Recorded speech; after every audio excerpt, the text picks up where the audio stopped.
لله أشهد أن لا إله إلا الله وحده لا شريك له وأشهد أن محمدا عبده ورسوله لا نبي ولا رسول بعده. Alhamdulillah ibu-ibu, kita bersyukur masih diberi kesehatan, kesempatan. Ibu-ibu gimana kabar? Sehat? Insyaallah. Saya klarifikasi dulu Pak. Ini sebenarnya ibu-ibu syuhada ini walaupun tidak tabligh akbar, hari Rabu itu memang masjid full Ustaz. Yang saya tahu. Saya tidak tahu yang lain, begitu ibu-ibu ya. Memang biasanya kajian ibu-ibu itu full, makanya beberapa ibu-ibu saya lihat baru datang karena jalanan Bu lagi padat. Biasanya Jogja kalau hari hujan mobil keluar semua. Ada ibu-ibu nyetirnya di tengah, nggak ke kanan, nggak ke kiri, tapi lambat. Jadi menutup jalan, betul? Ke kiri jalan terus, dia berhenti ikut lampu merah. Saya lihat berkerudung ibu-ibunya. Jangan-jangan ada salah satu di sini. Saya di belakangnya. Itu masih banyak yang baru datang karena memang ini Bu, cari parkir pun tadi susah. Saya satu-satunya masjid yang kalau saya datang biasanya tidak disediakan parkir itu syuhada seperti ini.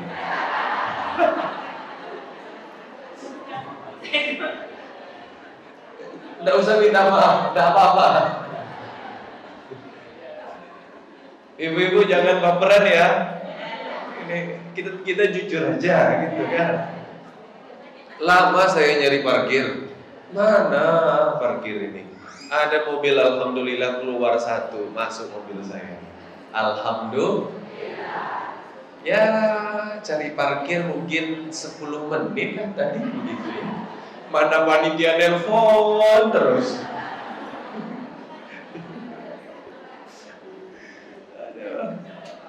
Ibu-ibu jangan baperan gitu ya. Saya udah bilang ke ibu-ibu syuhada, enggak apa-apa gitu ya.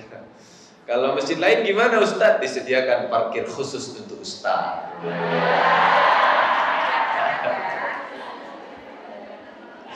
Sediakan. Tadi saya mau pakai ini Bu, belangkon. Biar keto mas-mas Jowo. Tapi belangkonnya enggak ada rupanya. Ibu-ibu bagaimana kabarnya tadi, sehat? Hujan pagi ini lebat, tetapi ibu-ibu masih memenuhi masjid ini luar biasa. Saya kalau masjid ini rame full karena cerah biasa, betul? Tadi hujan lebat. Apalagi ibu-ibu sekitar Kali Code tetap datang, itu kan luar biasa ibu ya.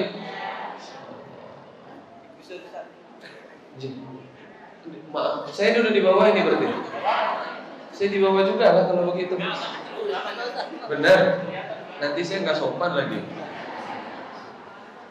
Ya, ibu-ibu, kami berharap kita yang hadir di sini bukan hanya sekedar hadir dan duduk. Mudah-mudahan semua kita mendulang kebaikan. Saya selalu menyampaikan begini ibu. Mungkin kalau ilmu tidak semua kita paham, betul? Tapi silaturahmi sudah pasti. Ada ibu-ibu yang ini untuk ibu-ibu yang tidak berjilbab biru. Ibu-ibu berjilbab biru ini formasi khusus. Jadi ini silaturahmi untuk yang biasa tidak ketemu jadi ketemu.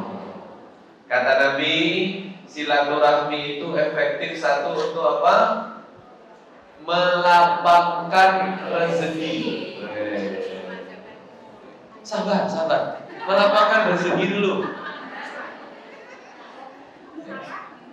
Melapangkan rezeki lapang dengan banyak beda. Kalau banyak nominal, kuantitas, jumlah itu banyak. Tapi kalau lapang itu kualitas. Bedanya di mana? Ada Bu jamaah kami sebulan penghasilannya 40 juta. akhir bulan sudah minta lagi sama orang tua, habis uangnya 40 juta. Ada keluarga 1 bulan penghasilannya cuma 2 juta, bisa sedekah, bisa nabung, tidak minta sama orang tua.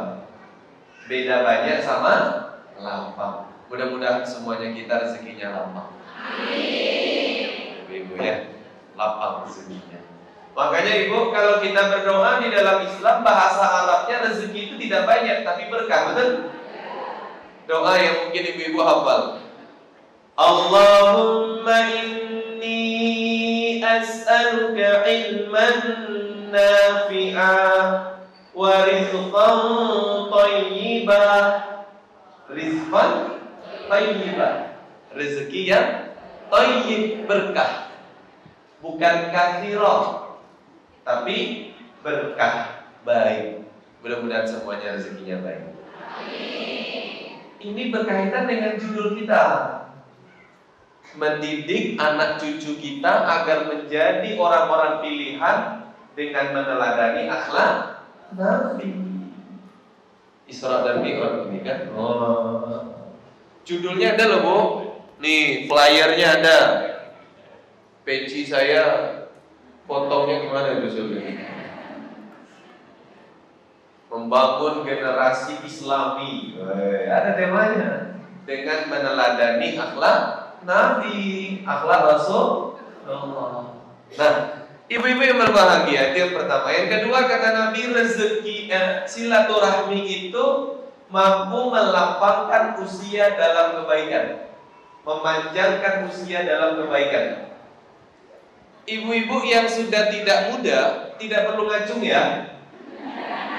Tidak perlu ngacung.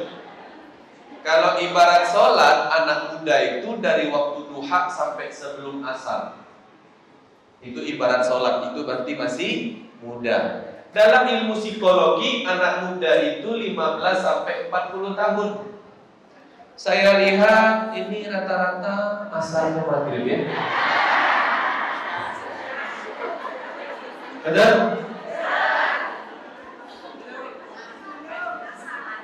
Asar masih ya. 40 lebih sitik ya. Asar. Ada kayaknya yang sudah mau azan maghrib, ada?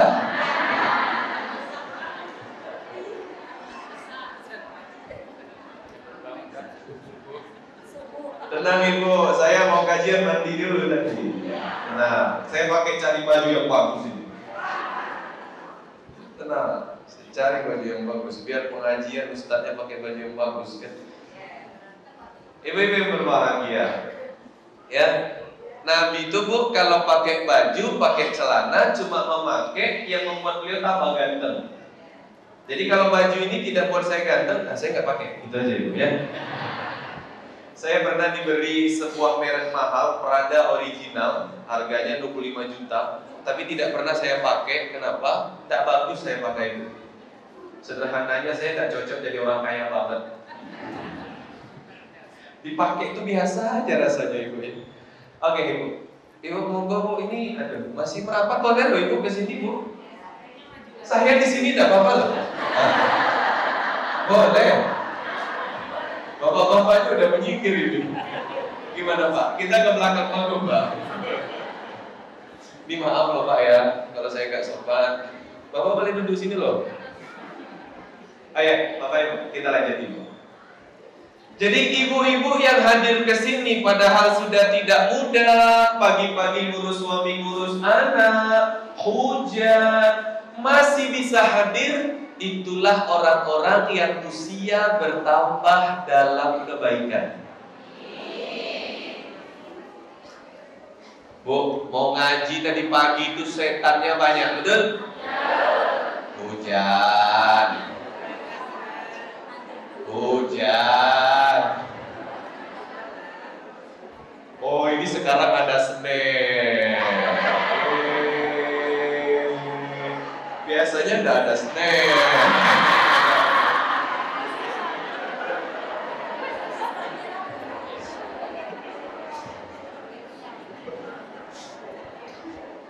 Nah, maksudnya kalau nggak ada snack lebih hebat lagi kan gitu.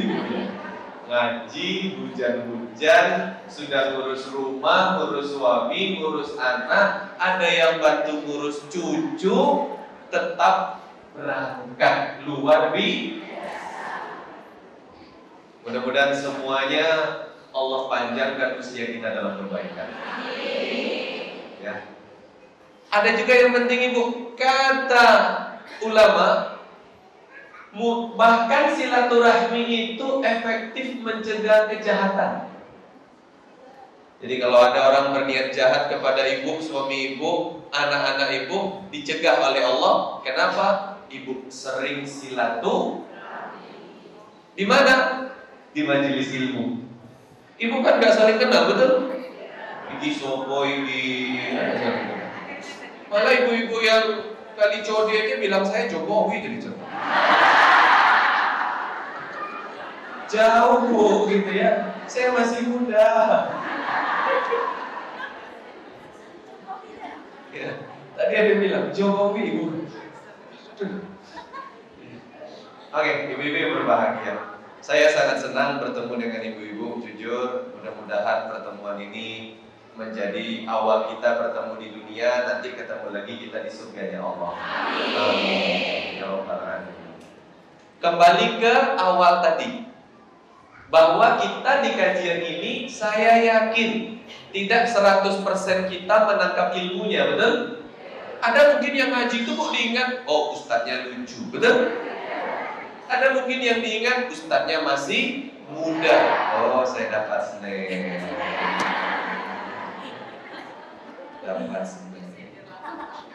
Dapat 2 saya. Minumnya 2, snacknya 2. Mungkin ada yang mengingat ibu-ibu yang dilihat, oh ustadznya suaranya besar gitu ya. Mungkin ada yang diingat, oh ustadznya ceramah berdiri apa nggak capek. Mungkin beda-beda, betul ibu ya. Tapi pasti kita yang datang ke sini semuanya jelas silaturahmi.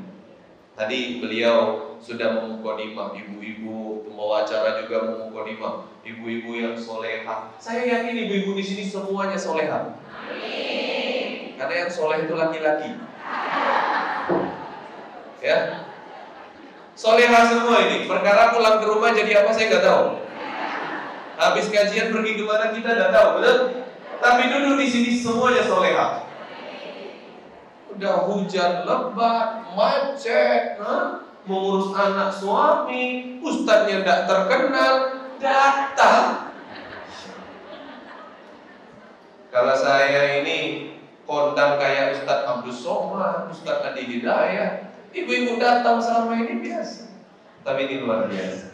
Nah, silaturahmi itu tadi membuat rezeki lapang. Rupanya pondasi pertama yang kita contoh dari Nabi agar anak cucu keturunan kita menjadi generasi hebat adalah rezeki yang halal.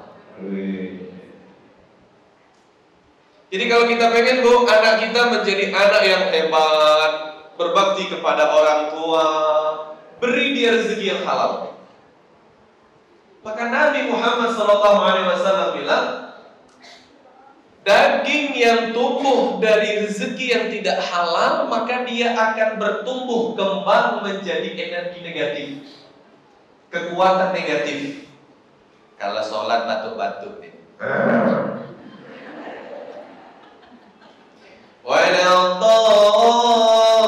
Waladhalin, amin. Tiba-tiba imam baca Alif Lam Mim.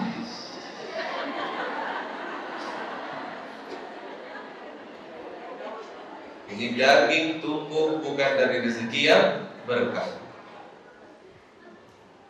Nah, apalagi batuk dia bersaut-sautan. Ibu tahu orang batuk bersaut-sautan?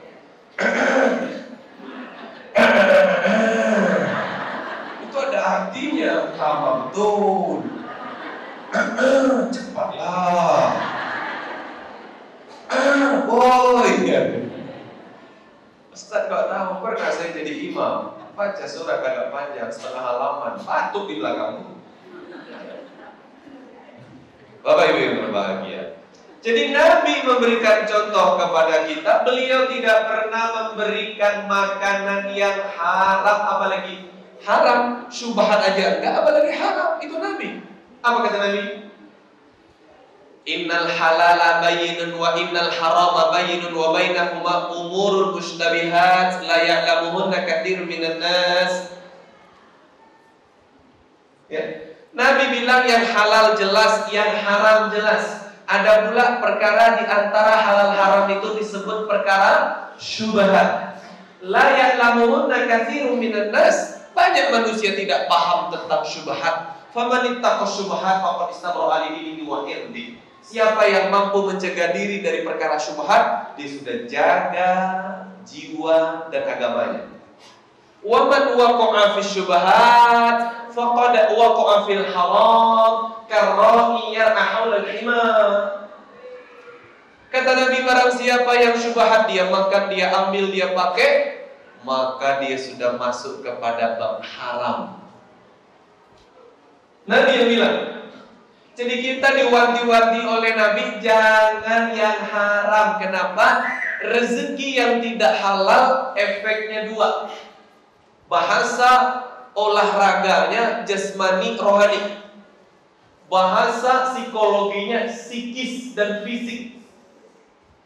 Bahasa agamanya badan dan ruh. Wih, mantap. Apa? Ada mati. Kenapa ini bukan? Oh digeser. Monggo ibu masih ada 1, 2, 3, 10.000 lah di sini biasanya. Ya. Jadi rezeki itu mempengaruhi doa, mempengaruhi jiwa dan raga. Jadi kalau kita jadi orang tua, terus anak kita didik, maaf, kita beri makan tidak peduli halal atau haram, maka sulit diberitahu. Ngaji, emang mama ngaji? Ada anak bu, ibunya udah ngaji, ibunya cewek, ibunya jelas cewek ya. Anaknya cewek, bos. Anaknya sudah kuliah. Tapi anaknya kalau kuliah ini masih pakai celana yang ketat. Si ibu bilang karena ibu sudah ngaji, nah, Bok kamu kalau ngaji tuh yo pakai rok. Ibu tahu anaknya bilang apa? Alah, mama nyuruh aku pakai rok. Dulu mama kuliah juga pakai celana. Susah dikasih tahu, betul? Ada lagi, kalau ini anaknya kuliah, kalau ini anaknya SD. Jamaah juga. Yang cerita ibunya, saya tak kasih tahu ke anak saya, Kak, kamu kok yang nakal banget sih kak? Kata si ibu. Apa kata si anak, Bu? Aku nakal begini pasti ngikutin papa sama mama. Buah tidak jatuh jauh dari pohonnya. Masya Allah, luar biasa ya ibu ya. Nah, jadi beri rezeki yang halal, yang berkah, rezeki yang baik. Ibu kalau tanya, Ustaz, bagaimana biar kami dapat rezeki yang halal? Rajin silaturahmi. Ada majelis ilmu, datang. Ustaz dah enak, tidak apa-apa, senyum aja. Tidak apa. Ada majelis arisan, betul? Boleh arisan Ustaz? Boleh, kata MUI. Arisan boleh, yang penting tak jahat, tak zolim, tak ngakalin. Arisan yang masih benar, boleh. Jalan-jalan boleh. Tadi beliau mukadimahnya di Madinah ya Pak ya. Umroh gitu ya, sama teman-teman kajian. Kan silaturahmi, betul Ibu? Itu semuanya silaturahmi, mampu menjadi asbab rezeki kita yang berkah. Nabi mendidik anak-anak dimulai dari masalah makan minum. Karena makan itu, minum itu mempengaruhi jiwa dan raga. Kalau jiwa sulit khusyuknya, kalau raga lemah, kalau itu rezeki tidak halal. Bu, maaf, Saya kelas 4 SD, umur 10 tahun. Itu saya dijemput oleh ayah saya tinggal di kota. Umur 1 sampai 10 tahun kami tinggal dengan nenek di kampung. Waktu itu ayah belum jadi anggota DPR. Terus di kampung tinggalnya sangat susah, orang miskin. Tapi maaf ibu, nenek saya sangat menekankan jangankan segenggam nasi, jangankan sesendok nasi, sebutir nasi jangan kau makan bila itu haram. Itu ajaran nenek saya. Kalau bukan hakmu, jangan. Itu ajaran nenek saya. Jadi dari kecil itu ibu sangat dijaga makanan dan minuman. Saya masih ingat seminggu itu dulu waktu saya di kampung dengan nenek. Ya waktu itu belum Krismon juga ya. Itu biaya hidup 10.000 seminggu. Jualan bu, saya jualan. Saya bekerja. Sambil sekolah saya bekerja. Saya pernah jual es lilin, es itu pakai termos itu, yang pakai es lilin ya benar ya. Pernah saya jualan itu pernah. Saya pernah bekerja nyari batu di sungai, di kali. Saya pernah jualan sayur-sayuran pernah. Dan rupanya hidup susah itu tidak membuat wajah jadi jelek, percayalah. Saya percaya teori itu, paham ibu? Ya. Ibu percaya ya?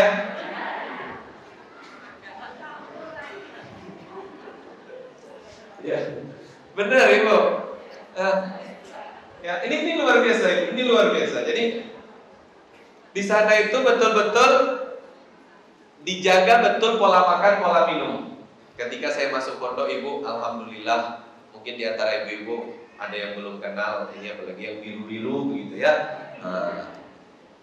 Alhamdulillah gini-gini bu, saya waktu SD, SMP, SMA ya dapat surat keterangan berprestasi dari sekolah.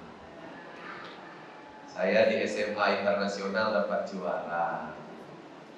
Kemudian masuk pondok, saya lulus juara 1 umum PPND. Saya juara 1 khotib berbahasa Arab. Pakai bahasa Arab kita ceramah nih? Nanti amin. Saya waktu lulus dulu, alhamdulillah dulu. Sekarang hafalan saya sudah rusak. Nanti saya cerita kenapa rusak. Itu hafal kitab Al-Wafi fi Syarhil Arba'in An-Nawawi ditulis oleh Dr. Mustafa Al-Buwa dan Mahyuddin Mistu. Ada yang bisa ulang judul kitab? 300 halaman lebih itu. Kemudian saya menghafal kitab Minhajul Muslim ditulis oleh Dr. Sa'id bin Ali bin Wahab Al-Qahtani. Kala itu masuk lagi pondok berikutnya 3 tahun lebih sampai alhamdulillah menulis sejenis tesis berbahasa Arab dengan judul Al-Hisabul Falaki wa Itsbat wa Wa'il Syuhur Inna Syekh Yusuf Al-Qardawi Dirasah Naqdiyah wa Tahliliyah. Itu judulnya.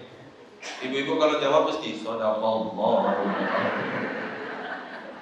Ibu alhamdulillah. Terus lanjut ke Universitas Islam Indonesia. Gini-gini saya lulus UII, IPK saya 3,8 sekian. Lumayan lah, bisa lebih gorengan. Ibu-ibu, saya pernah didatangi peneliti dari pusat. Kenapa Ustadz gampang betul menghafal? Saya sudah menulis 15 buku, 10 sudah terbit.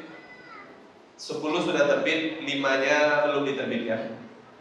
Ibu-ibu, ada peneliti. Kenapa? Oh, rupanya pola hidup zaman dulu waktu masih kecil. Saya pernah didatangi peneliti. Kenapa kok gampang betul menghafal?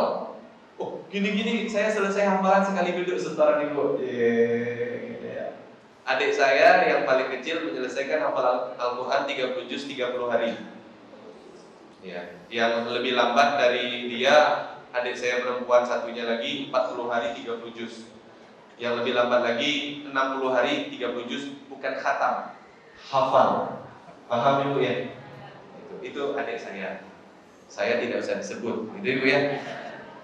Ibu-ibu, itu pernah diteliti. Ustadz, kok bisa diceritakan semua? Bapak Anda siapa? Ibu Anda siapa? Nenek Anda siapa? Kakek Anda siapa? Anda tinggal di daerah mana? Dari tahun itu dilihat semua. Rupanya pola makan minum dulu.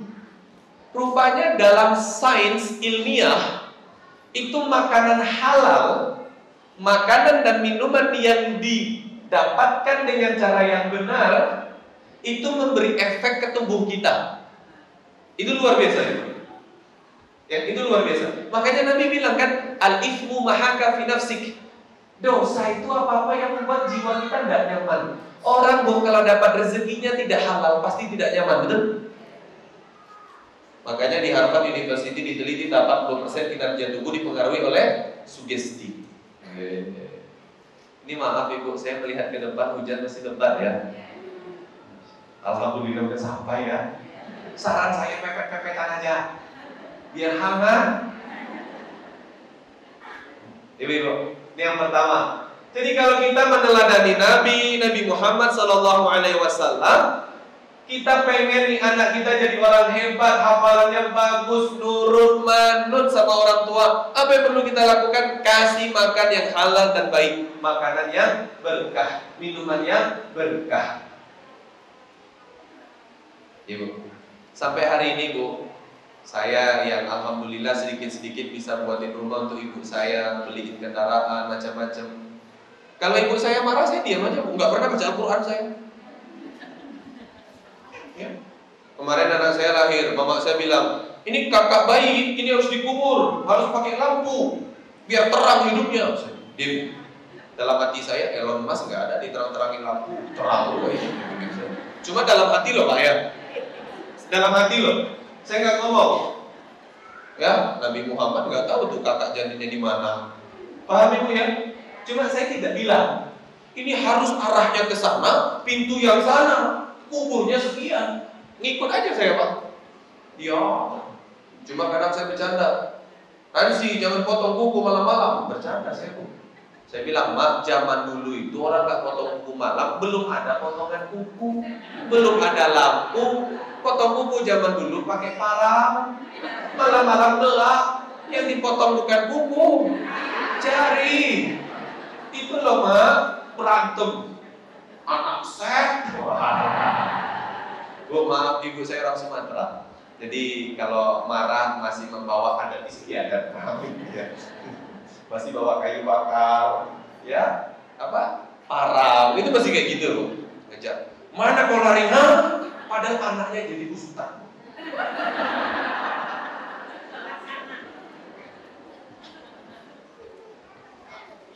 Ya, anaknya udah jadi ustaz tuh masih begitu.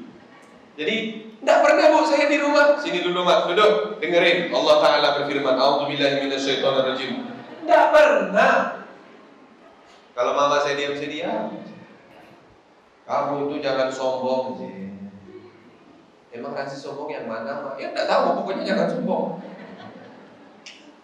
Ibu-ibu yang berbahagia, sama ke ayah juga begitu. Alhamdulillah ketika saya mencoba anak-anak diberi makanan dari yang halal, dari yang berkah Pak. Anak saya paling besar itu habis tes di Mu'alimin Jogja, lulus kelas internasionalnya. Suatu hari kemarin kita main ke Purwokerto, habis misi di Purwokerto. Ada agak aneh juga tuh di Purwokerto. Saya pas kajian ibu-ibu rame. Terus ibu-ibu pembawa acaranya bilang, ini Pak Ustadz. Saya bilang, saya bukan Pak Ustadz, Mas Ustadz. Pikir saya Mas itu masih muda, betul Ibu ya? Langsung pembawa acaranya bilang, Pak, nah ibu-ibu yang punya anak cewek, monggo nanti. Mumpung Ustadz masih lajang. Saya bilang, Bu, saya sudah nikah. Tadi di sini Mas itu belum nikah. Ya, nah pas di Purwokerto kita main, terus bundanya ngomong ke anak saya paling besar cowok, dia bilang gini, kakak puas-puasin main sama Abah, besok sudah mondok. Ibu tahu anak saya bilang apa? Emang aku pernah puas main sama Abah? Ibu paham kata-kata seperti itu? Jadi dia tidak pernah puas kalau bisa sama abahnya terus main. Terus kenapa anak Ustaz masuk pondok? Katanya pengen jadi Ustaz. Nah, ibu-ibu yang berbahagia. Rupanya Bu jadi berubah. Maka beri makan yang halal. Makanya Bu itu dicontoh oleh sahabat Nabi. Bahkan Nabi pernah bilang, "Lau saraqat Fatimah." Kalau Fatimah anakku mencuri, sungguh aku potong tangannya. Padahal anak karena itu harta haram berbahaya. Abu Bakar masih ingat? Suatu hari nyuruh budaknya belanja ke pasar, beli kurma, masih ingat? Ya, budaknya pulang, pembantunya pulang ke rumah, kurma dimakan oleh Abu Bakar. Ketika kurma sudah masuk ke kerongkongan, belum masuk ke lambung, si budak cerita, tadi ketika di pasar, aku itu pas beli kurma, ada kurma yang jatuh, aku masukin ke plastik belanjaan kita. Kata Abu Bakar, udah izin belum sama yang punya? Belum. Itu dikorek-korek oleh beliau, tenggorokannya sampai memuntahkan kurma yang sudah dimakan. Ibu paham? Jadi maaf kalau ada hari ini anak kita, cucu kita dikasih tahu susah, fokus susah, duduk di kajian mana, sholat mana. Jangan banyak makan minum dari yang tidak halal. Jangan, tidak pasti loh ibu ya. Yang pertama.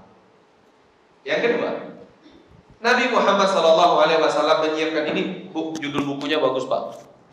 Ya, nih judul bukunya, Cara Nabi Mendidik Anak. Wih, bagus itu. Cara Nabi mendidik. Jadi Nabi itu ngajarin bagaimana mendidik anak agar jadi orang hebat. Ibu saya tanya, ada gak anak nakal? Ibu pernah gak bilang ke anak ibu nakal? Pernah gak? Kalau dikasih itu ya, gak pernah. Anaknya bilang bohong. Tapi mungkin ada yang tidak seperti itu, betul ya? Maksudnya ada yang tidak mengatakan nakal ke anaknya. Bu, di UII kami mengambil jurusan pendidikan. Jadi di dalam pendidikan ibu ada namanya psikologi anak, psikologi perkembangan. Di dalam ilmunya tidak ada anak nakal. Kami ulangi, tidak ada anak. Ini penting. Anak nakal itu bu adalah anak cerdas yang tidak terfasilitasi kecerdasannya. Ibu mau lihat contoh? Muhammad Al-Fatih. Kecilnya nakal pak, nakal pol. Ini kalau kelasnya anak-anak bu, Muhammad Al-Fatih itu kan anak sultan. Bapaknya kan namanya Murad II, Sultan Turki Utsmani. Muhammad Al-Fatih yang masih kecil itu kalau belajar tuh nggak nyatet, nggak dengerin, main sendiri. Namanya aja anak sultan. Bapaknya itu nyariin guru, gonta-ganti kemana-mana, cari ustadz paling hebat, guru paling hebat, dicoba try and error terus sampai suatu hari bertemu dengan seorang ulama pada masa itu, Syekh Al-Qurani. Syekh Al-Qurani misalkan saya gurunya Muhammad Al-Fatih, Syekh Al-Qurani bilang, siapa yang di majelis ini tidak mencatat, saya pukul. Lebih sangar bu ya, lebih sangar. Maka Muhammad Al-Fatih tersenyum tertawa ya. Berani pukul anak sultan. Gitu, di tengah orang banyak, gurunya ada, lagi ngajar, dia bilang, berani pukul anak sultan. Bener bu, dipukul. Zaman dulu bu, kalau anak dipukul, ngadu ke rumah, tambah dipukul. Zaman dulu. Zaman sekarang. Kemarin saya ngisi SMP 8, curhat para guru ke saya, guling-guling saya di sofanya, bu. Ya, ibu-ibu, itulah titik di mana Muhammad Al-Fatih berubah.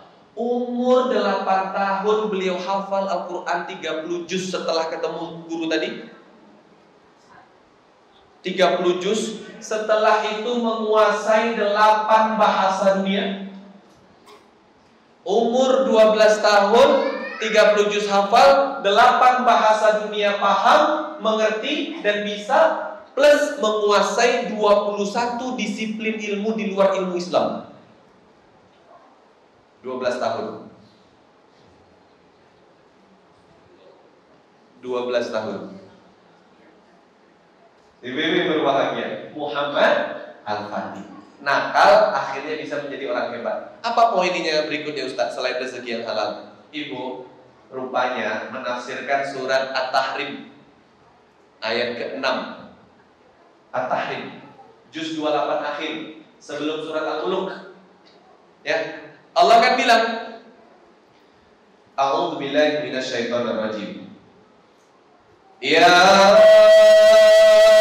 ayyuhalladzina amanu qu anfusakum wa ahlikum nara. Kata Allah, wahai orang-orang yang beriman laki-laki maupun perempuan, selamatkan diri kalian dan keluarga kalian dari api neraka.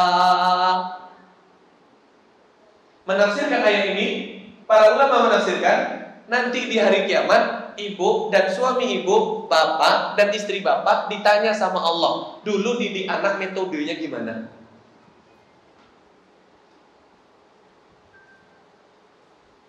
Kan kita pengen anak kita berhasil, betul? Maka ada namanya metode pendidikan. Gini-gini saya lulus tugas akhir saya di UII berjudul Metode Pendidikan pada Masa Penaklukan Konstantinopel oleh Muhammad Al-Fatih. Alhamdulillah sebelum saya belum ada yang meneliti metode pendidikannya. Akhlaknya, siasat, strategi dan segala macam diteliti. Tapi metode pendidikannya belum. Saya meneliti metodenya. Metode apa yang dipakai oleh bapaknya Muhammad Al-Fatih, gurunya Muhammad Al-Fatih yang terkenal dua orang, A'aq Syamsuddin dan Al-Qurani. Saya meneliti metode. Ibu-ibu, Nabi itu ngajarin ke kita. Ada buku judulnya Sirah As-Sirah An-Nabawiyah. Penulisnya Profesor Dr. Ali Muhammad As-Salafi. Nabi itu kalau memberikan informasi, memberikan edukasi, ada namanya metode. Metode. Bahasa lainnya strategi. Nama lainnya cara efektif. Ada berapa metode Ustaz? Ya 34 lebih lah. Ibu-ibu yang sudah punya anak, punya cucu, ayo. Metodenya apa dulu kira-kira? Pusing juga kan? Boro-boro tat. Ibu, ada namanya metode pendidikan. Jadi Nabi Muhammad SAW dalam upaya mencetak generasi emas, bukan saja rezeki yang halal yang diperhatikan, tapi beliau juga menyiapkan metode yang baik dalam mendidik anak. Namanya Bu, ada metode ngobrol ke anak. Itu macam-macam. Ada metode memberi nasihat. Ada kapan kita marah, kapan kita kalau anak lagi bad mood, apa yang bisa kita lakukan? Metodenya banyak. Bagaimana cara upgrade anak? Itu ada Bu, di sini ada. Bu, tidak usah dijawab. Siapa yang anaknya jatuh, anaknya disalahin, mencahit piring, anaknya disalahin. Tidak usah dijawab. Piring pecah. Ya Allah Kak, kok gak hati-hati? Mau pakai mata. Nggak usah jawab. Piringnya padahal piring hadiah daya.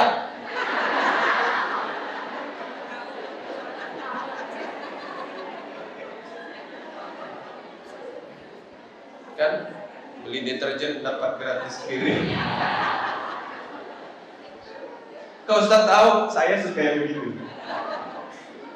Jadi Bu, maaf, saya ini tipikal orang yang kalau belanja, satu cari diskon, yang kedua dapat gratisan apa.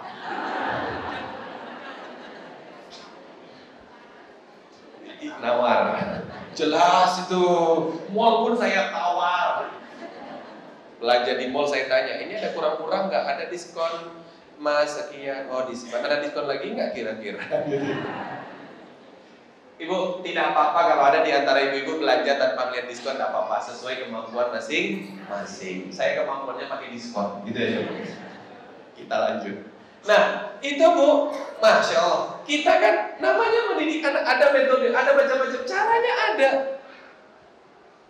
Ibu-ibu yang berbahagia. Rupanya Bu, anak pas salah, pas jatuh, pas mencahin sesuatu, pas jatuhin sesuatu, metodenya kita tidak ngomong apalagi nyalahin. Itu Oke? Itu namanya metode percontohan, nyontohin. Oh, kalau anak kita salah mecahin piring, tugas kita ngapain? Bantu dia. Adik, kakinya nggak kena piring kan? Nggak, yuk kita bersihin yuk pakai sendal, jangan sampai kena beli. Kan enak ya? Ya, jangan dijewer. Bu, anak merespon 93% dari contoh, anak hanya merespon 7% dari perintah dan nasihat orang tua. Jadi kalau ibu nasihatin perintah, itu cuma 7% pengaruhnya, 93% pengaruhnya dari contoh. Dalam metode itu ada namanya memberi contoh. Maka ketika anak salah, apa yang kita lakukan? Bantu dia. Kalau jatuh, mana sayang, mana sayang. Oh iya. Ya, anak saya itu perempuan, Bu, jatuh main sepeda. Qadarullah tikungan itu berpasir, berbatu kecil. Kan kalau belok ngerem pasti jatuh, kan gitu, Bu. Jatuh, saking parahnya, celana 2 lapis itu, Bu, sobek. Pahanya berdarah. Kakaknya sama temennya dia udah ketawain, udah bully. Jatuh nangis, nangis. Udah kayak gitu. Berat tugas saya, betul? Adik, kalau adik jatuh tidak nangis, adik bisa cerita sama teman-temannya. Jatuh tidak nangis. Adik gak perlu nangis. Kalau nangis nanti juga gak sembuh. Dibersihin, pakai ludah ya. Tuh, pertolongan pertama orang luka itu ludah. Gitu loh. Walaupun habis makan jengkol, ludah. Jangan, bukan dahak loh ya. Ludah sama dahak beda, Bang. Anaknya gitu.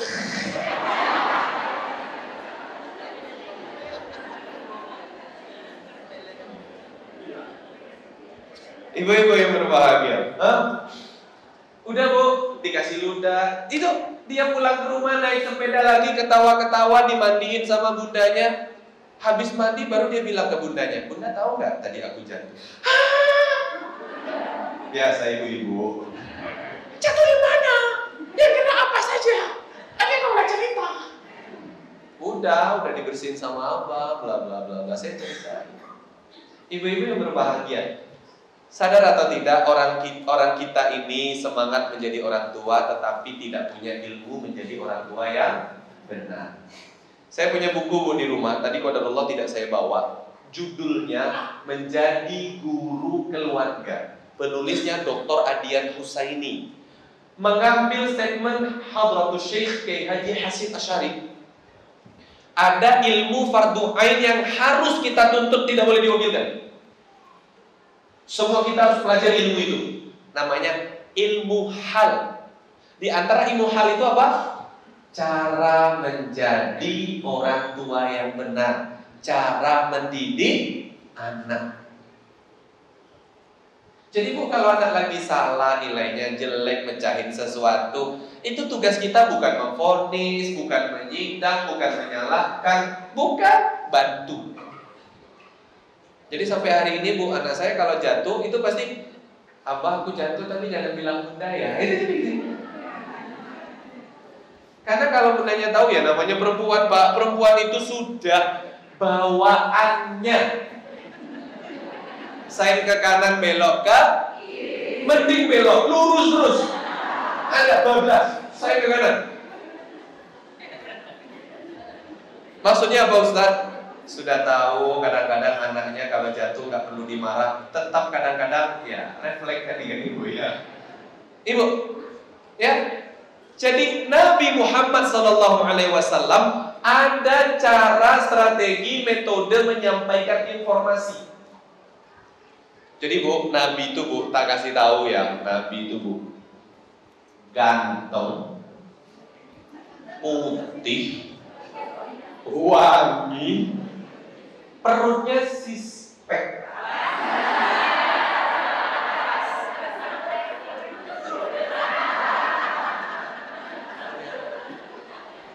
Enggak.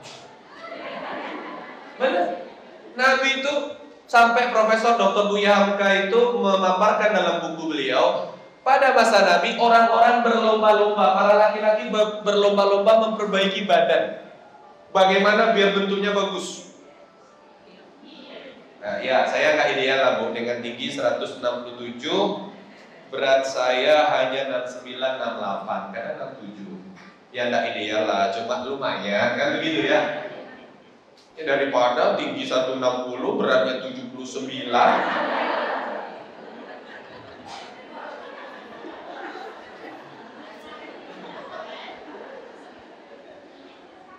Jadi Nabi itu, Bu, lebih banyak memberikan contoh. Jadi beliau ketika bilang jaga penampilan, beliau sendiri memang penampilannya bagus. Jadi saya senang kalau ibu-ibu ngaji ini pakai gamis terbaik, mantap. Apalagi dress code, mantap. Biru kan? Ini ibu-ibu yang sini. Benar ibu. Jadi kalau ibu ke masjid, kalau bapak ke masjid, pakailah pakaian yang pantas. Bukan pantas itu sederhana, pantas itu yang bagus. Tapi jangan berlebihan juga, ya. Mentang-mentang kan ada dapat kajian begini, besok dia datang kajian, harganya belum dicoba. 2.500.000 ori. Ditulis lagi gamis original. Ya udah gitu. Jadi Nabi itu rupanya ketika menyiapkan generasi agar menjadi generasi hebat, beliau metode, strategi, caranya diatur, dipakai, ndak asal, bukan aji mumpung. Itu dilakukan oleh bapaknya Muhammad Al-Fatih, gurunya Muhammad Al-Fatih. Itu dilakukan oleh gurunya Salahuddin Al-Ayyubi. Dibuat seperti itu ibu. Ada metode, ada cara. Dan ingat, cara paling efektif mendidik anak menurut Nabi dan menurut penelitian ilmiah zaman sekarang apa? Contoh. Bu, ibu suruh anak ibu baca Al-Quran, ibu nonton Korea, ya nggak bisa.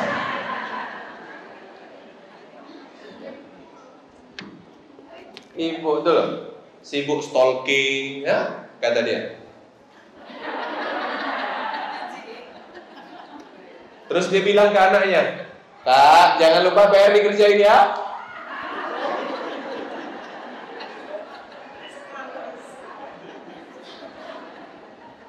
Anaknya lagi belajar untuk ujian dia.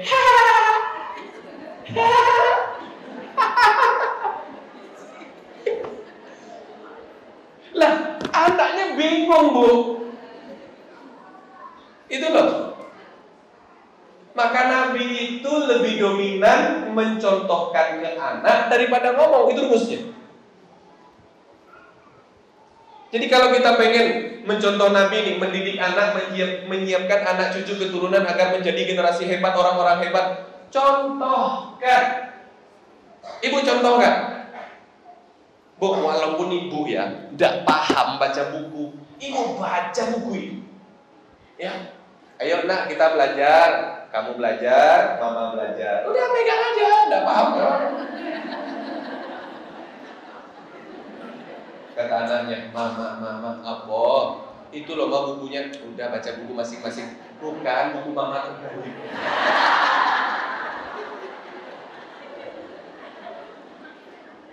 Contohkan. Jadi kalau kita ke anak, beri contoh. Basa Jawa nih apa ini? Nyontoni. Bagus juga bikin kafe. Kan ada Santorini kan? Ada kafe nyontoni.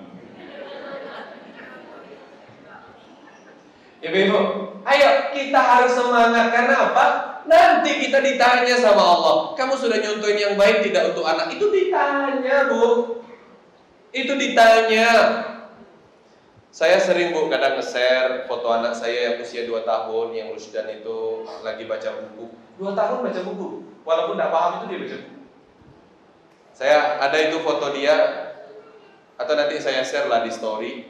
Itu anak saya itu di belakang pintu, itu dia baca buku di kursi kecilnya. Saya foto diam-diam, baca buku sendiri, karena melihat orang tuanya suka baca buku. Kalau hari ini banyak anak suka main handphone, berarti kira-kira gimana ya? Mungkin melihat tetangga main handphone. Betul ya? Orang tuanya enggak, tetangga. Anak suka main di tempat tetangga. Orang tua di sini insya Allah enggak. Ini yang baik-baik semua. Sesuai kata pembawa acara tadi, soleha semua insya Allah. Ini. Jadi Nabi betul-betul memilih metode yang tepat untuk mendidik anak. Oh, ada di sini Bu, dibahas kapan waktu berbicara ke anak itu ada. Jadi Bu, rupanya bukan seenak-enak kita. Anak pulang sekolah dapat nilai jelek, tuh mama bilang apa? Belajar. Gara-gara kamu nggak belajar makanya nilai kamu jelek. Nggak begitu. Saya kasih bocoran. Waktu berbicara dengan anak, 1, sedang makan. 2, di atas kendaraan. Kan di atas kendaraan lagi santai jalan, lihat orang jual koran di tepi jalan. Nah, coba kamu lihat. Coba, ada nanti namanya metode tanya jawab. Apa metode tanya jawab? Nanya, Dek, kamu tahu nggak kira-kira bapak tukang koran itu sehari dapat uang berapa kira-kira? 100.000? Kata si anak. Ya mungkin 100.000. Tapi nak kadang nggak sampai. Kadang 50, kadang 20, kadang 10. Kamu tahu nggak anak pelajarannya apa? Apa mah? Pelajarannya nyari uang itu susah. Enak kan mungkin? Mau tidur, anaknya ngeliar-ngeliar mau tidur. Ibu usah-usah jadi anak soleh anaknya, jadi anak yang baik. Ya, kalau dia cewek jadi anak soleha, jadi anak yang berbakti, anak yang sehat. Sebut semua, jangan dibalik. Anak nakal, bandel, pemalas, ngeyel.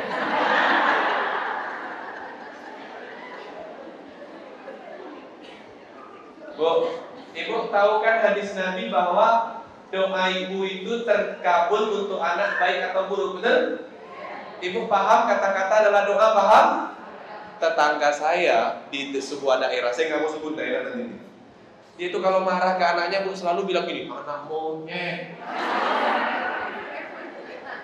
Saya kadang Bu sama adik saya kalau dengar gitu ngobrol gini, lah kalau ibunya bilang anak monyet, berarti kan ibunya ibu. Tapi benar Bu, ibu percaya atau tidak, anaknya ini suka manjat-manjat.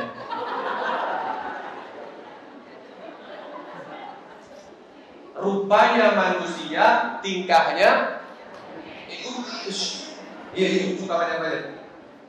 Itu Bu ya, kalau kajian itu jendela dipanjat, itu atap-atap dipanjat, suka manjat. Tiba-tiba jatuh.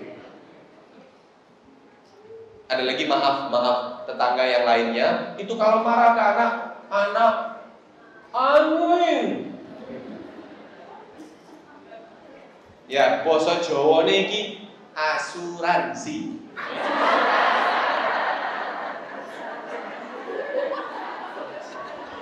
Kan ada asuransi kan? Ransi. Nama saya Ransi loh.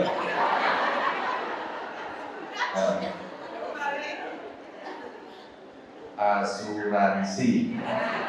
Iki ransi. Si Jinedi. Nah, Bu, tetangga saya itu kalau marah, maaf, itu kalau dia ngomong ke anaknya gitu, anak aing. Bener Bu, anaknya suka menggonggong. Anak itu manusia, tapi maaf, suka menggonggong. Ibu paham suka menggonggong? Itu loh. Jadi kita Ibu, anak itu ada metode, ada cara, namanya cara berbicara, cara menasehati. Dan rupanya metode terbaik mencetak generasi hebat adalah dengan contoh. Contoh. Dan jam berapa ini? 9.33. Berarti sudah 1 jam saya. Saya pegang mic ini tadi 833. Saya agak berdiri, saya lihat 836. 1 jam berarti kan? Berarti habis waktu saya. Saya tanya aja ibu-ibu, ya. Itu Nabi, oke? Jadi metode Nabi mendidik anak yang terbaik apa tadi? Contoh. Mulai sekarang kita contohkan yang baik-baik. Bu, ibu, percayalah anak ibu itu hari ini seperti apapun ibu menilainya, entah nakalnya, pasti semuanya punya hati, betul? Kulo, kulo.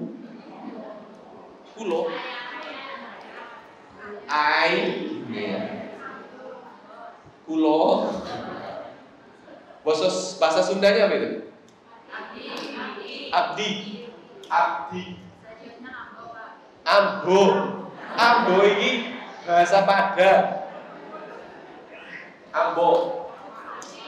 Awak. Saya. Nah, ibu, ini yang berdiri di depan bapak ibu ini, kan yang berdiri cuma saya kan? Nah, ini lompat-lompat ini loh.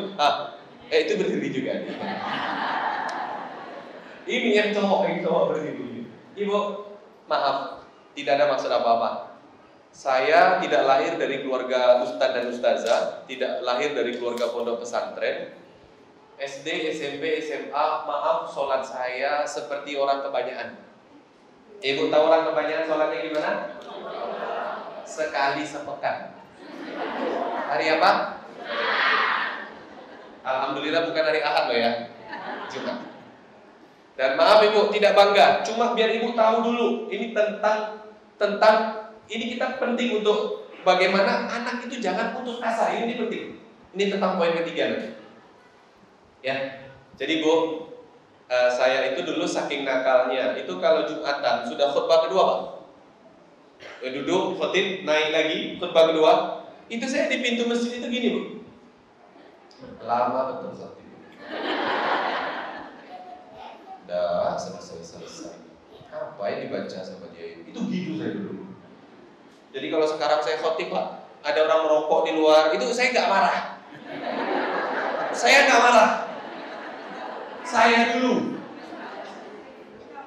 Ya, kalau segede-gede ini ikut sholat, rusuh. Pernah saya itu sholat sebelah saya.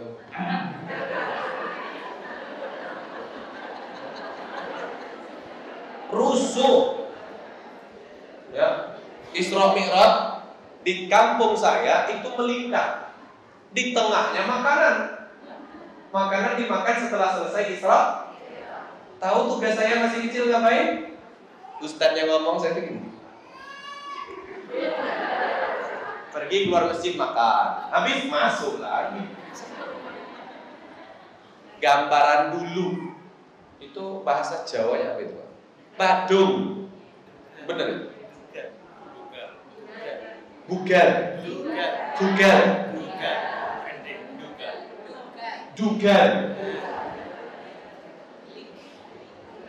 Dugal, kuloi. Bener ya? Nenek saya waktu saya di kota udah sakit-sakitan, nenek itu selalu gini bu, kalau saya pulang kampung, Ransi baca Al-Quran, nenek mau dengar Ransi baca Al-Quran. Nggak ada saya baca Al-Quran, nggak ada. Nanti itu artinya tidak. Itu begitu dulu, nggak sholat rutin. Jumat pun datangnya orang sudah sholat baru masuk. Seperti itulah dulunya, long time ago. Ibu tahu yang membuat titik balik dalam hidup saya apa? Ketika nenek saya meninggal dunia, karena beliau yang merawat saya dari kecil, saya memutuskan masuk pondok pesantren. Jadi cerita saya masuk pondok itu ibu pernah diabadikan dalam sebuah novel nasional, majalah nasional. Waktu itu menjadi bestseller. Waktu itu saya cerita karena bapak dan ibu saya tidak setuju saya masuk pondok itu. Bapak saya anggota DPR, ibu saya ibu rumah tangga. Pengennya saya jadi polisi atau jadi politikus dulu. Mungkin kalau saya jadi politikus, jadi polisi mungkin kenal Sambo saya.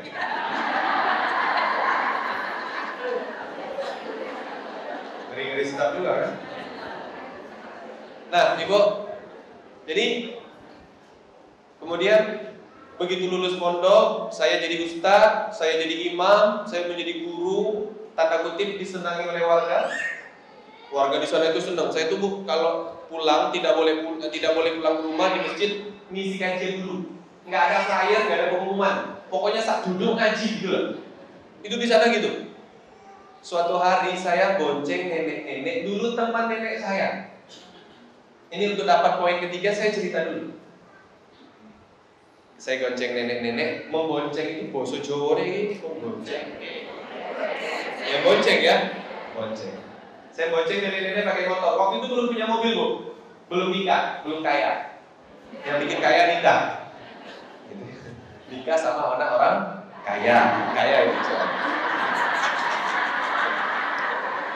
Enggak, istri saya anak yatim piatu. Ya, saya menikah sama ibu, bapaknya sudah meninggal, saldonya 0. Nah, oke. Pas di atas motor itu si nenek cerita, Bu. Kata beliau gini, Ransi, dulu sekali waktu kamu masih bayi, nenekmu itu gendong kamu. Kamu tahu doa nenekmu gimana? Jadi ustadz lah nanti cucuku.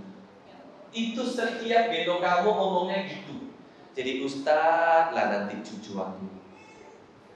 Rupanya terkabul ya doa nenek kamu. Itu bahasa beliau. Nangis saya.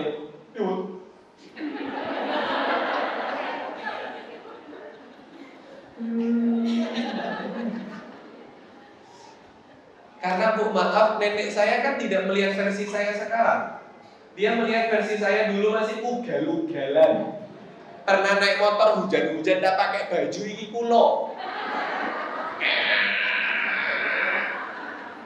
Main band, finalis Provinsi Riau ini, Bu.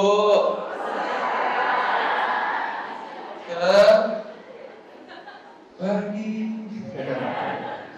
Itu ya, finalis Provinsi Riau sudah diundang rekaman saya ini.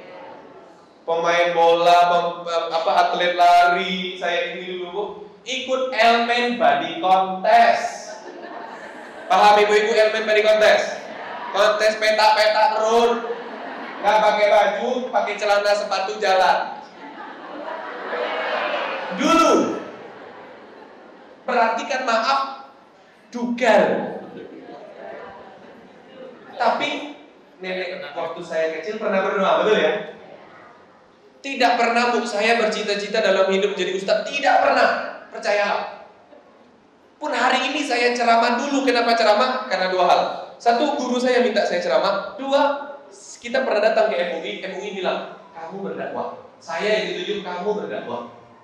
Kalau bukan karena disuruh, saya tidak berdakwah. Sekarang kenapa berdakwah? Karena ada jamaah. Paham Ibu? Kalau nggak ada jamaah, percayalah saya nggak berdakwah. Ceramah ke siapa? Nah, ibu-ibu, jadi maaf, ya kan dunianya berarti kan maaf ibu ya, terbalik kan gitu ya. Begitu masuk pondok tadi udah dicerita di awal, akhirnya tanda kutip alhamdulillah bisa berguna bermanfaat. Bu, rupanya Nabi itu ngajarin kita kalau mendidik anak tidak cukup kita memberi makan dan minum yang halal, tidak cukup memilih metode terbaik mencontohkan. Kita perlu mendoakan. Ya. Profesor Dr. Masui Emoto dari Yokohama University Jepang. Dia meneliti bahwa 85% tubuh manusia itu air unsurnya, dan air itu bisa merespon kata-kata walaupun telinga tidak aktif mendengarnya. Artinya tidur. Ibu paham ya? Doakan anak-anaknya, cucu-cucunya. Lagi tidur, mungkin kalau gede kan lagi bangun, ya didoakan juga tidak mau kan. Jadi anak soleh ya nak ya. Jadi hafizul Quran, apa mama ini hafizul.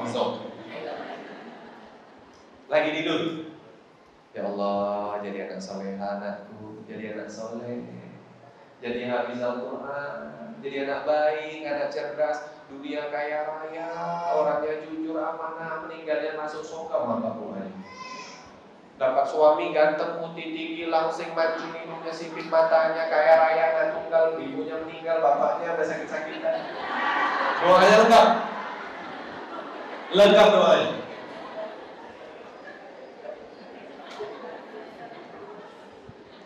Itu yang diajarkan Allah kepada kita. Kalau kita berusaha, jangan lupa dengan doa. Ada satu doa yang sering diajarkan dan itu ada dalam Al-Quran dan itu diajarkan oleh Nabi dan Nabi sering berdoa seperti itu. Apa namanya?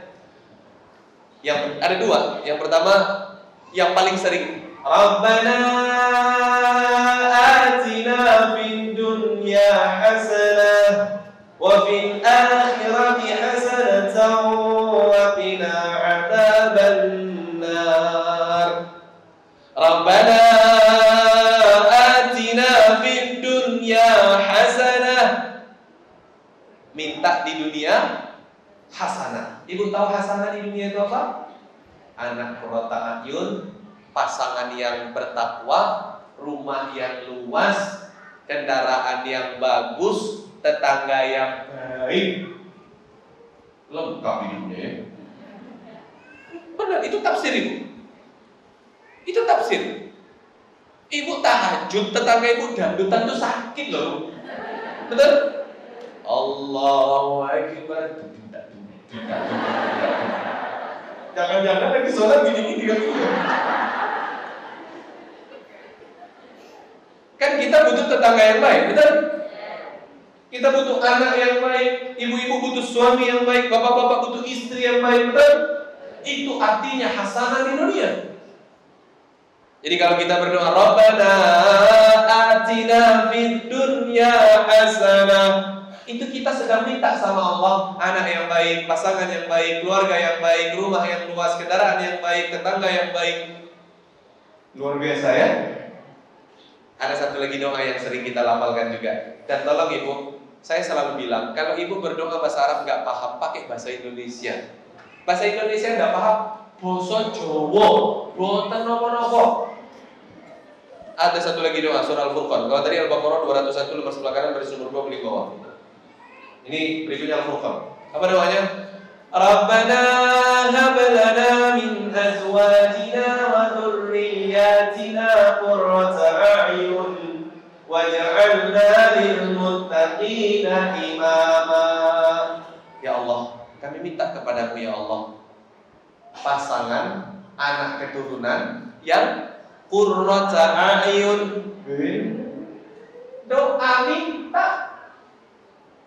Kalau nggak paham bahasa Arab, bahasa Indonesia. Ya Allah, mudah-mudahan anakku jadi anak yang soleh, anak yang qurrata a'yun.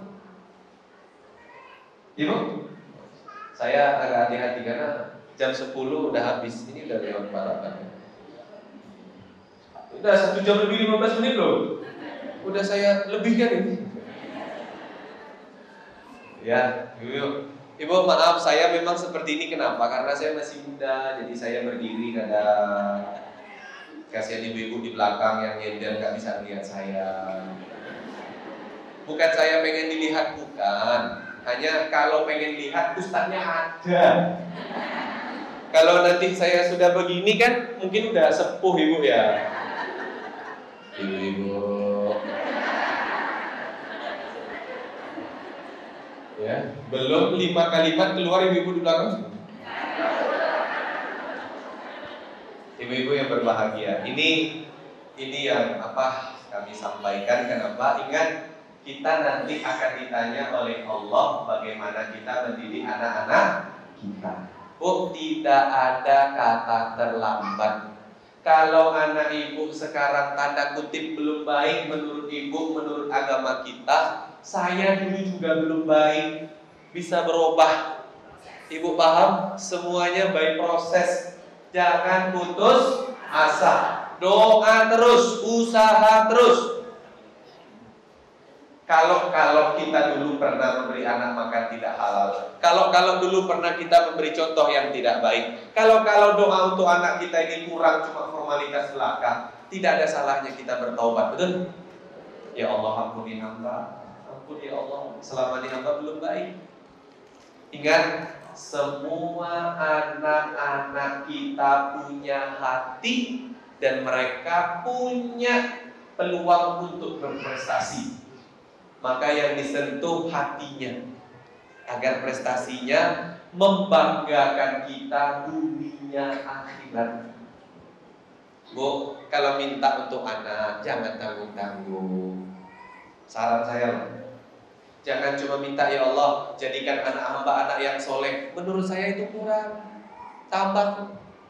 Ya Allah, mudah-mudahan anak hamba anak yang soleh, kaya raya, amanah, sebut semua yang baik-baik. Kenapa? Kita juga perlu anaknya kaya, betul? Enak loh Bu punya anak. Nah, mama mau umroh nih, mama mau haji, foroda aja nih. Enak betul kan? Nah, ini jamaah hijrah mau ke Paris, Prancis.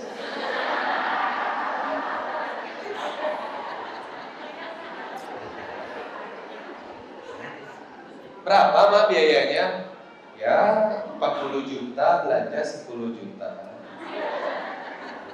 Karena anaknya soleh dan kaya raya, ini 60 juta. Bu, percayalah satu hal, anak yang soleh bikin kita bangga dunia akhirat, percayalah. Anak investasi terbaik kita. Tapi kita juga perlu, kita punya kewajiban bagaimana kita mencontoh Nabi, menyiapkan anak menjadi generasi emas, generasi terbaik. Contoh Nabi kita. Ibu, kita ada sesi tanya jawab? Ada. Ada door prize? Enggak, kan nanya dulu ya Bu ya. Siapa tahu lah kita beli akbar acara kan biasanya nggak pakai ini misalnya. Mana tahu ada door prize-nya jalan-jalan ke Paris, Parangtritis. Ibu-ibu yang berbahagia, karena kita sudah 1 jam lebih 20 menit malah.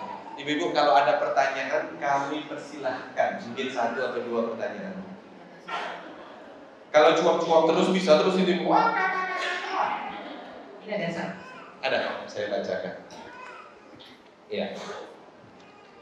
Assalamualaikum Ustaz. Waalaikumsalam. Bagaimana kalau anak-anak sudah berumah tangga, kita sebagai orang tua masih tetap sering mengingatkan yang terbaik, apakah bisa disebut ikut campur rumah tangga anak? Ini bagus.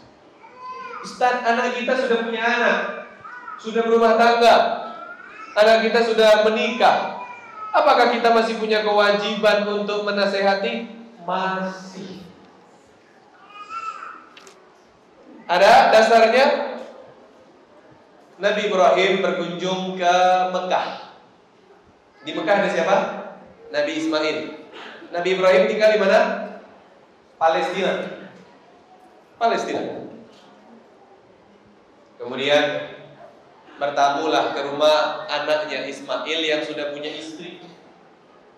Top. Assalamualaikum. Waalaikumsalam. Mana Ismail? Ismail gak ada kerja, cari nafkah. Ketus si wanita menjawab, istrinya ada nggak minuman di rumah? Saya haus ini, pengen minum. Nggak ada, minuman kami cukup untuk kami berdua, nggak ada untuk tamu. Jawabnya ketus. Maka Nabi Ibrahim bilang, ya sudah, nggak apa-apa. Nanti kalau Ismail pulang, bilang ada titip salam, bilang suruh benerin bendul rumahnya. Betul, bendul ya. Ibu, rumah Jawa zaman dulu, kalau di pintu itu ada yang di bawah ya, kayak kayu itu. Apa sih namanya Pak? Palang pintu. Jadi kalau kita lewat begini ya, kalau dibaca bahasa terjemahnya bendul bawah. Ya, kata si istri. Pergi Nabi Ibrahim, Ismail pulang. Assalamualaikum. Salam. Ngobrol. Tadi ada tamu mas. Dari mana? Nggak tahu. Boh, siapa? Aku nggak tahu. Oh, ada pesan? Ada. Dia bilang, kamu diminta benerin bedul rumahmu. Wah, itu bapakku. Itu artinya aku disuruh menceraikan kamu. Mulai hari ini kau aku ceraikan. Cerai.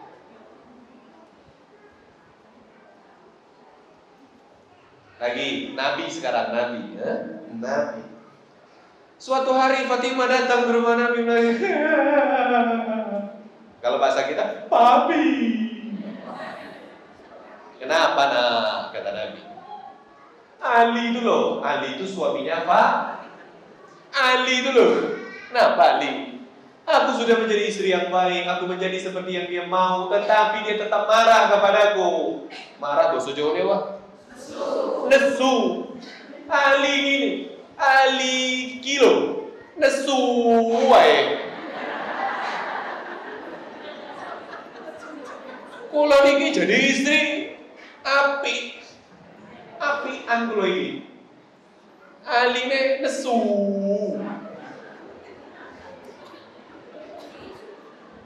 Ibu-ibu yang jawab bilang tidak pas Ustaz.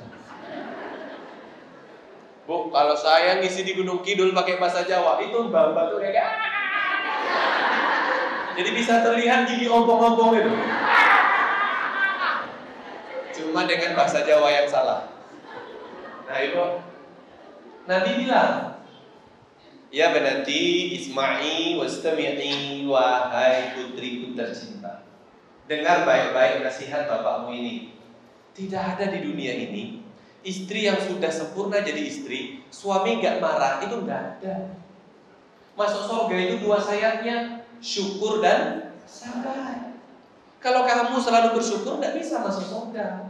Kamu hanya bisa masuk surga dengan syukur dan sabar. Jadi kalau suamimu masih nesu, kamu sudah melakukan semua yang diinginkan suamimu, tapi suamimu masih nesu, itulah jalan masuk surga. Sayap yang berikutnya adalah sabar. Sabaro. Duh. Sabaro. Benar Bu, itu Nabi. Artinya anak sudah nikah tetap dinasehati. Lagi Abu Bakar As-Siddiq. Abu Bakar As-Siddiq. Anaknya Abu Bakar ini Bu, laki-laki menikah dengan perempuan tercantik di kota Madinah. Paling cantik.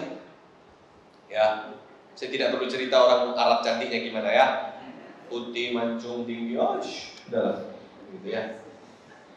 Orang Indonesia ya 11-12 lah, gitu ya. 11-12.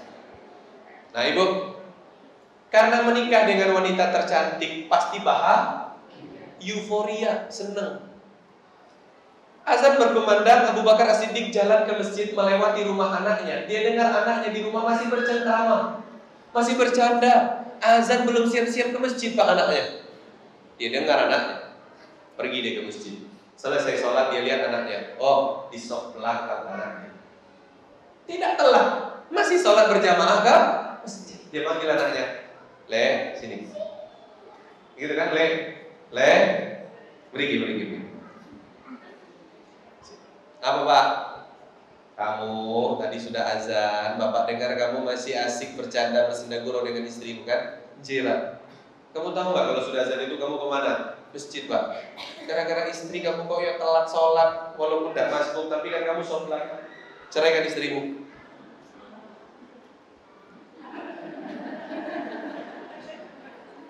Ya. Ojo tuh Pak. Ya ojo, baru 3 minggu ini. Belum puas. Ya ojo. Ceraikan. Cerai Bu. Karena mereka berdua bersedih, bertobat, disuruh rujuk. Talak 1 bisa rujuk, benar? Itu orang tua. Ibu pernah Nabi sama Aisyah berantem, Abu Bakar lewat, Aisyah mengeluarkan kata-kata yang keras dan tinggi kepada Nabi. Abu Bakar masuk, Aisyah ditampar, jatuh ke lantai. Abu Abu Bakar bapaknya Aisyah. Aisyah istrinya Nabi. Apa kata Abu Bakar? Tidak pantas kau berkata begitu kepada suamimu. Orang tua tetap mengajari anak walaupun sudah nikah. Apa maksudnya ini Ustaz? Bu, Abu Bakar menampar anaknya salah karena Nabi langsung bilang jangan. Itu tidak benar. Tapi kan itu luapan emosi anak, malu kalau anak tidak baik, betul? Kita jangan melihat sisi itunya. Ibu, lebih ke orang tua itu tetap punya kewajiban. Kapan Bu kewajiban kita sebagai orang tua menasihati anak, mendidik anak usai kapan? Kita atau anak kita meninggal dunia, cuma itu batasnya. Tidak ada batas.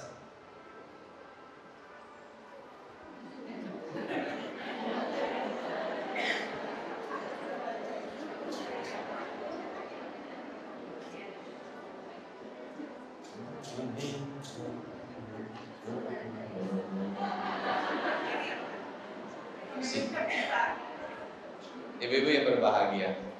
Jadi ayo ibu, walaupun Bu maaf pulang ini ibu tidak mendapatkan anak versi ideal terbaik, tetap jangan putus. Tetap ibu-ibu yang punya anak sudah menikah cek, nah jangan lupa sholat ya. Udah itu aja. Itu aja. Udah itu aja. Kalau anak ibu laki-laki bilang, nah sabar yo ke istrinya, jangan emosian. Kalau ada apa-apa jangan langsung diputuskan. Kalau anaknya laki-laki, kalau anaknya wanita, nah sabar yo jadi istri. Udah gitu aja. Kok mama bilang gitu sih? Iya, mama pengen kalian bahagia. Udah gitu aja Bu. Jangan putus.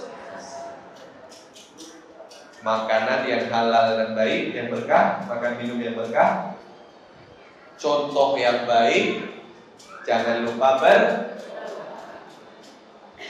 kita Bu, kalau membahas satu buku ini tidak mungkin. Tapi buku ini kalau disimpulkan dalam 3 poin seperti itu. Bu, ibu tahu doa itu selain berdoa bentuknya apa? Nama. Nama. Ya, ibu, Ransi. Jangan ditambah asuransi lagi loh ya. Ransi, R-A-N-S-I, Ransi. Ibu tahu artinya apa itu? Artinya Ransi itu adalah laki-laki yang berotak cemerlang. Itu artinya. Saya memberi nama anak saya macam-macam. Ada yang Rusdan. Ibu tahu arti Rusdan? Anak cerdas berotak cemerlang menjadi petunjuk bagi orang banyak. Itu arti Rusdan. Yang lain masih banyak Ibu. Kalau saya sebut ini contoh saja. Maksudnya Bu, kalau Ibu ada yang punya anak, punya cucu, baru lahir ngasih nama, tolong kasih nama yang baik. Jangan Ibu ngasih nama yang Ibu gak kuat mendidiknya. Contoh, maaf, Umar itu artinya baik, Muhammad Al-Fatih itu artinya apik tenang. Tapi maaf, Muhammad Al-Fatih itu awalnya nakal. Takut Ibu gak bisa mendidik yang benar. Saya punya jamaah, nama anaknya Muhammad Al-Fatih. Saking nakalnya, bapak-bapak usia 83 tahun sholat lagi sujud, dia di belakang tuh melitiku.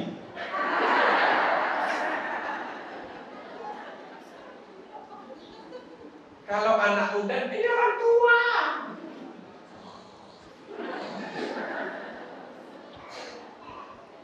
Maksud saya, Ibu kalaupun mau berdoa lewat nama anak yang baik, tolong pikirkan dulu namanya. Jangan, wah Umar ini keren. Ingat Umar itu proses hijrahnya nakal dulu baru baik. Paham Ibu? Kalau tidak kuat, ya kasihlah memang baik dari awal, gitu loh. Tak pakai nama anak bahasa Jawa boleh. Santoso, api. Santoso itu artinya sentosa, betul? Panggilannya San. Keren kan? Jangan Toso, San. Masan. Ya. Saya punya jamaah Bu, namanya bagus, Maher. Nama panjang Jumaher.